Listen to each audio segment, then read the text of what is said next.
Slavyansk, Ukraine. The euphoria that accompanied Ukraine's unforeseen early victories over bumbling Russian troops is fading as Moscow adapts its tactics, regains its stride and asserts its overwhelming firepower against vastly superior Ukrainian forces. The recently promised Western weapons systems are arriving, but too slowly and in insufficient numbers to prevent gradual but inexorable Russian advances in Ukraine's eastern Donbass, which is now at the center of the struggle. Ukrainians are still resisting, but they are running out of ammunition and they are suffering losses much more often than in the initial stages of the war. About 200 Ukrainian soldiers are currently dying every day, up from 100 at the end of last month, an aide to President Volodymyr Zelensky told the BBC on Friday, which means up to 1,000 Ukrainians are being withdrawn from combat every day, including those who are wounded.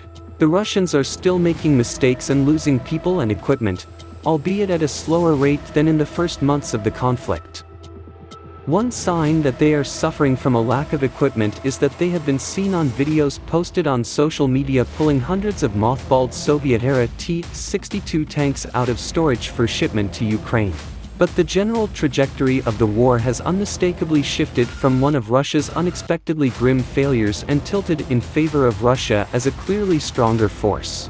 The hope of Ukraine and the United States that new supplies of Western weapons will allow Ukraine to regain the initiative and eventually regain about 20% of the Ukrainian territory seized by Russia since its invasion on February 24 is beginning to look premature, said Alexander Danylyuk, an advisor to the Ukrainian government on defense and intelligence issues. The strategies and tactics of the Russians are completely different now. They are much more successful, he said. They have more resources than we do, and they are in no hurry. There is much less room for optimism now, he added. The Ukrainian forces remain resolute.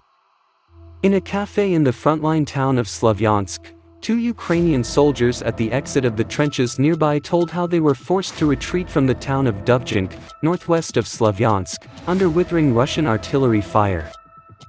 35 of their 100-strong unit were killed in the assault, typical of the tactics used by Russia. They destroy everything and enter, said one of the soldiers, 41-year-old Vitaly Marsev. As the number of soldiers killed grew, the surviving soldiers felt more motivated to hold our position, Tikhonenko said. To retreat after their comrades were killed defending the city, he said, would be like treating their deaths as insignificant. But, in the end, the defensive line was no longer effective, two people said. After more than a third of their forces had been killed, the remaining soldiers had no choice but to retreat. Sometimes you feel depressed, Tikhonenko said. But then you realize that war is war, and you have to end it. But the odds against Ukrainians are starting to look staggering, said Danylyuk, a government advisor. The Russians are using long-range artillery against us, often without any response, because we don't have the means, he said. They can attack from a distance of tens of kilometers, and we can't shoot back. We know all the coordinates of all their important targets, but we don't have the means to attack. According to Danylyuk, Ukraine has now almost completely run out of ammunition for Soviet-era weapon systems, which were the basis of its arsenal, and Eastern European countries that supported the same systems have run out of surplus stocks for donations.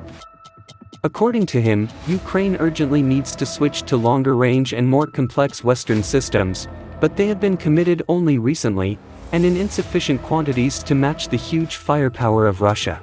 According to him, Russia fires up to 50,000 artillery shells a day at Ukrainian positions, and Ukrainians can strike back with only 5,000 to 6,000 rounds a day.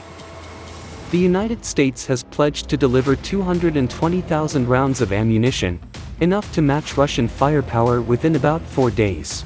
According to the Pentagon, most American M777 howitzer artillery pieces, which U.S. officials say will allow Ukraine to match Russian firepower, are currently being used on the battlefield. Nevertheless, the Russians continue to advance. 4 of the more sophisticated and long-range multiple-launch rocket systems HIMARS, which the Ukrainians have long requested from the United States, are on the way, along with 3 similar systems promised by the UK. But Ukrainians must first be trained on how to use them, and they are still weeks away from reaching the battlefield, US officials say.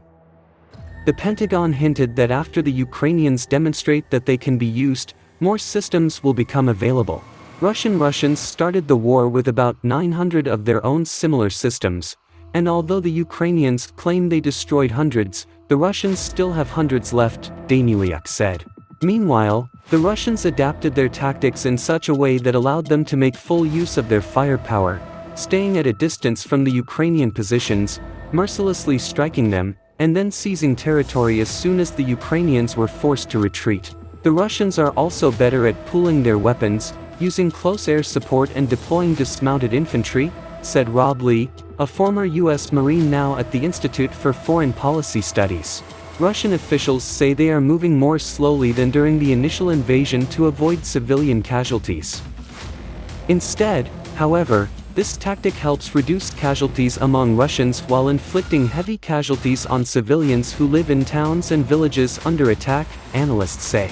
I am afraid of every hum or sound, said Irina Makagan, sitting in her kitchen in Konstantinivka, a town near the front line that has suffered from intense bombing.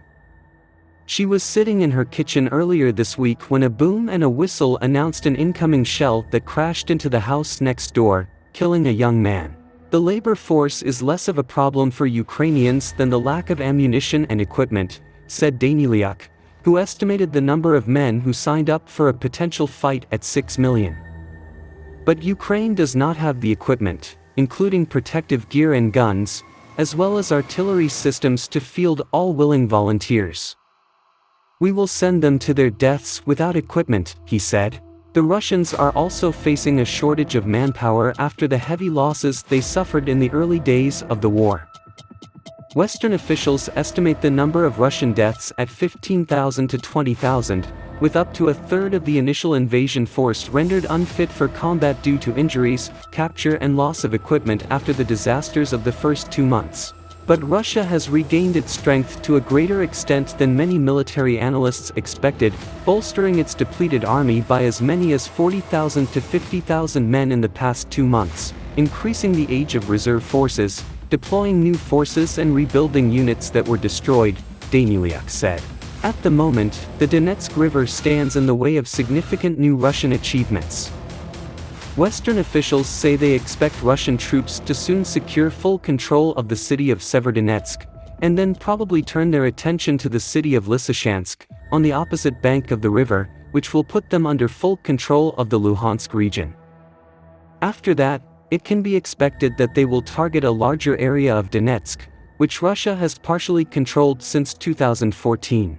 Lysychansk will be a more difficult task because the Ukrainians control the hills, and the artillery power of the Russians has a smaller advantage in close urban combat, said Konrad Muzyka, director of the Warsaw-based consulting company Rokon Consulting.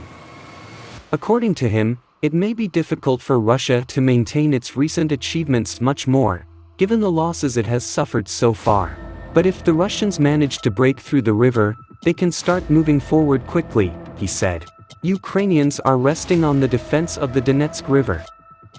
If Russia successfully crosses the river, I fear that the Russians will enter Donetsk with all their might, and then the Ukrainians may be defeated, he said.